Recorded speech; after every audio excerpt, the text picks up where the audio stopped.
Looks like we have more proof that Anthony Fauci is a psychopath.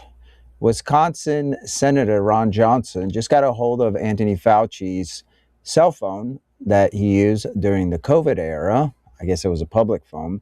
And one of the most damning things in there is a conversation that he had with the director of the CDC and the U.S. Surgeon General, where they all discussed this threat of miscarriage that was posed by the COVID jab. Now, this happened on February 25th. And if you think back to back then, that's around the time when they were starting to roll this thing out to everyone else. The jab came out in December, and you know how they said it, they rolled it out first and foremost to the vulnerable populations. If I remember correctly, it was older people and first responders. And so by February, it was becoming more available. The government had contracted with vaccine makers, with jab makers and whatnot. And so now they were at the point where they were going to push this thing onto everyone. Well, one of the concerns, as is pretty common actually with vaccines, is my understanding, is that it may pose some sort of threat to pregnant women. Now, Fauci knew about this. So did all the people in this health industrial complex, but they acted like this wasn't a possibility. They gaslit us. And so there's a conversation from February 25th where Murthy, the U.S. Surgeon General, brings it up, and he's like, hey, there's all these concerns. And him and the CDC director and Fauci are going back and forth. And at first they're like, oh, no, Fauci's like, nothing to worry about. Then reemerges 2 hours later in the text chain, and he's like, well, actually, I talked to people, and apparently this is like a serious thing, and that there is a risk of miscarriage in the first trimester.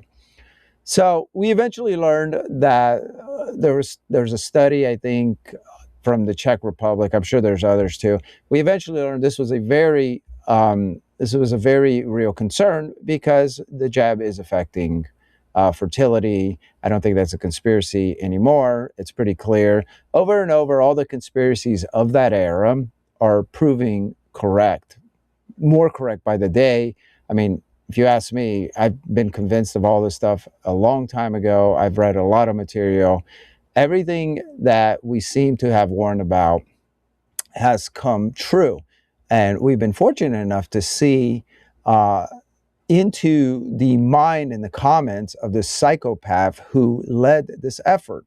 There was, first of all, obviously the diaries, which I guess he kept on the government server.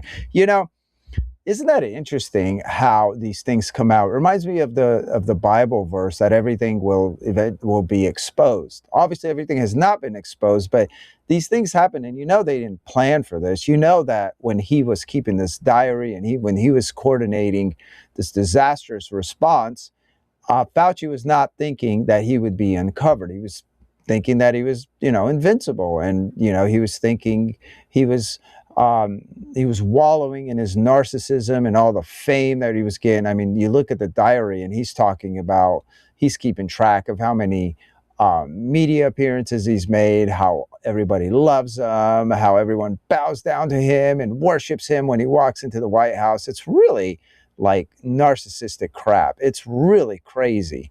And it's really crazy because he essentially directed the policies from state to state. I lived in 2 states during the whole time. I guess, it started in 2020, and I don't know, it died out about 2022. I actually moved from Montana to Wisconsin in November of 2020. So I was in Montana when the whole thing started, and I was in Wisconsin, kind of like the other half or whatever, I guess the worse half.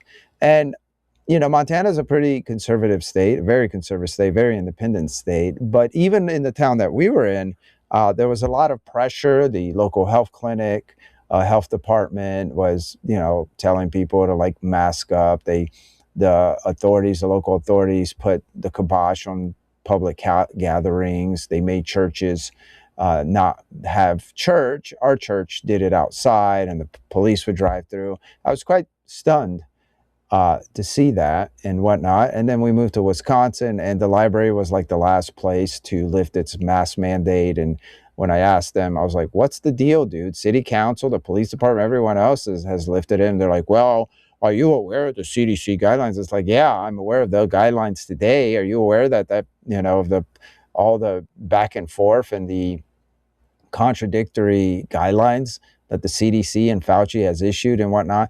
Anyway, so it was that kind of environment, and I think most of us remember it.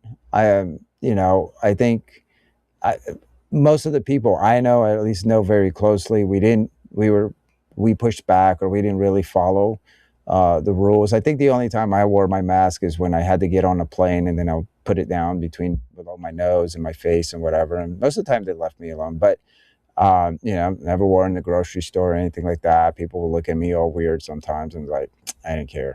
But getting back to the point here, the point at hand here is that we let a bunch of psychopaths who had no concern that their dictates were not only like destroying, psychology, the emotional well-being of children, who were destroying businesses, tons of business, thousands of businesses never came back because of their stupid edicts.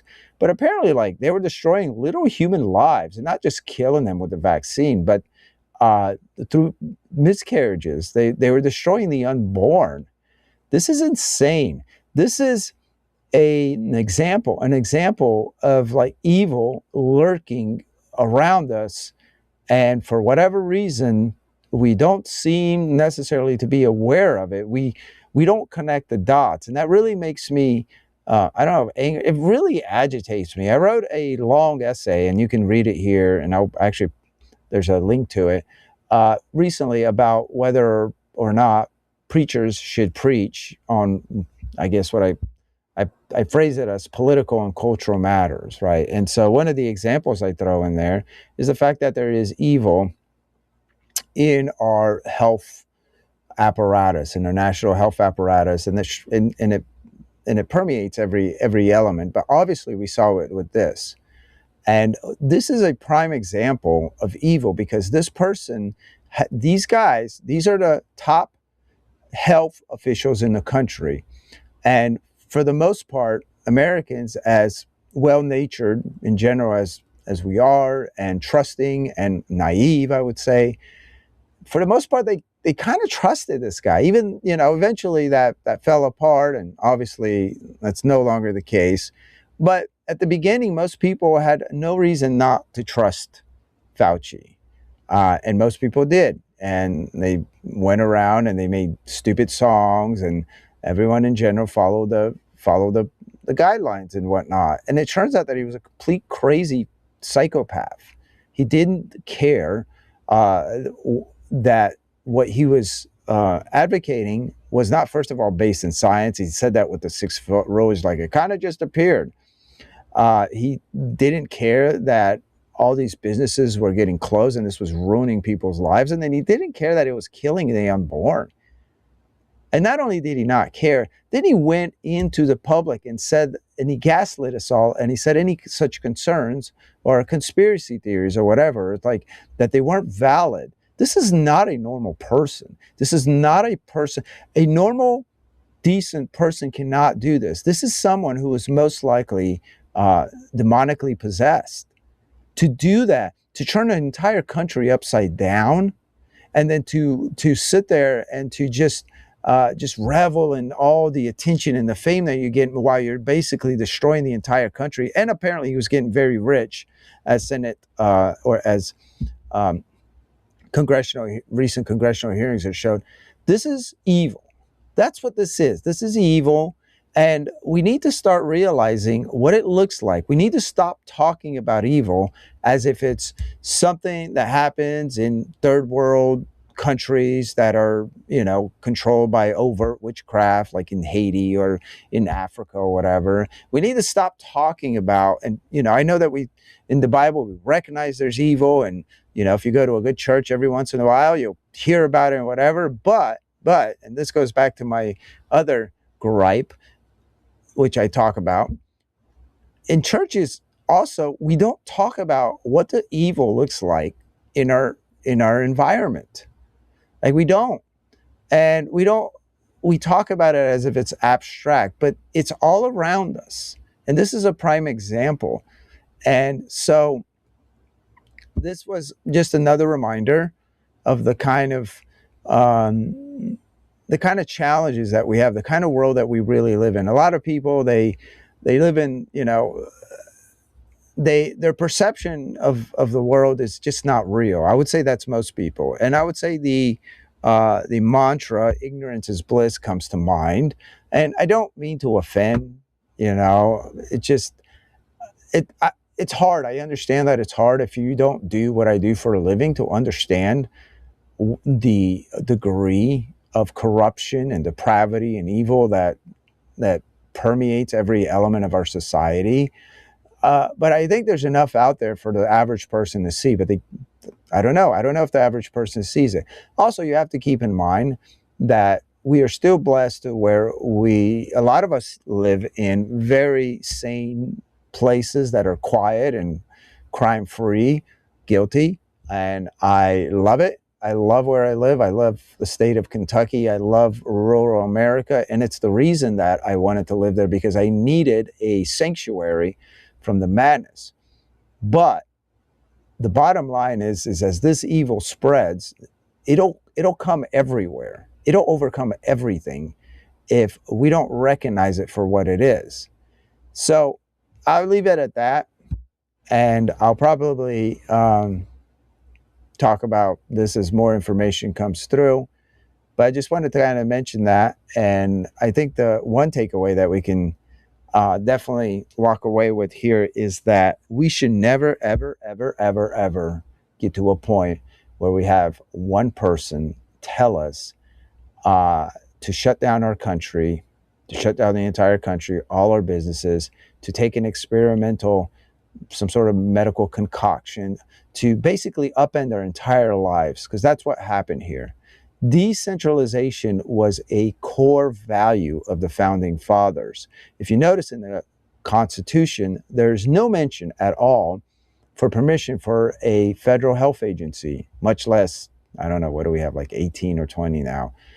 And it's not because they didn't recognize the importance of health or the threats of viruses and flus. In fact, George Washington's soldiers had huge problem. I think it was with some sort of fever or something, and he dealt with it. He vaccinated them in the ways that they did it back then and whatnot. But they were very well aware. There was a lot of sickness in the Continental Army, and it was actually a big problem.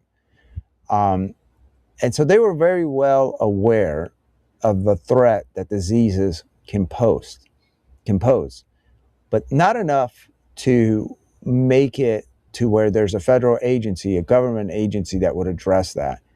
And they were smart men, and they realized what we have obviously just seen play out.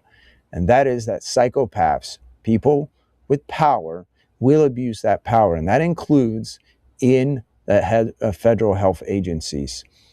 People who are in the health industry are not exempt from this. In fact, they say one of the professions most inclined to attract psychopaths, like certified psychopaths, are surgeons.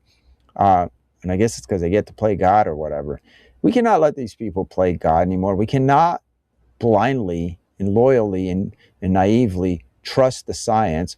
We have to learn how to think, and we have to make the decisions that are best for us. And as far as how to tackle diseases and real pandemics and things like that, that can happen on the state level. It can happen on the community level. Every community, every state is obviously different. When I was living in Montana, it was so crazy to think that, they were trying to like restrict outside engagement. Like, don't, because everywhere else, I guess in New York, it makes sense maybe why the people shouldn't go outside because they're so crammed over there. But it's like, there was nothing but vast space everywhere. And I'm not saying that people necessarily follow the rules. I'm not even sure that they kind of told us that, but they shut down they closed. They like barricaded the bathrooms at the parks and things like that. It was all sorts of crazy.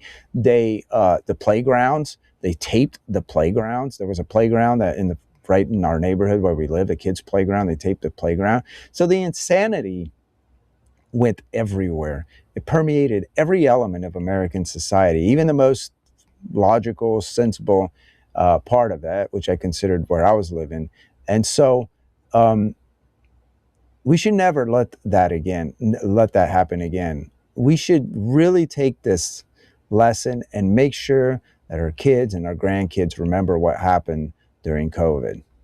Hey, if you made it this far, I was going to press stop, but go ahead and subscribe so you can follow me and share this if you think it was okay.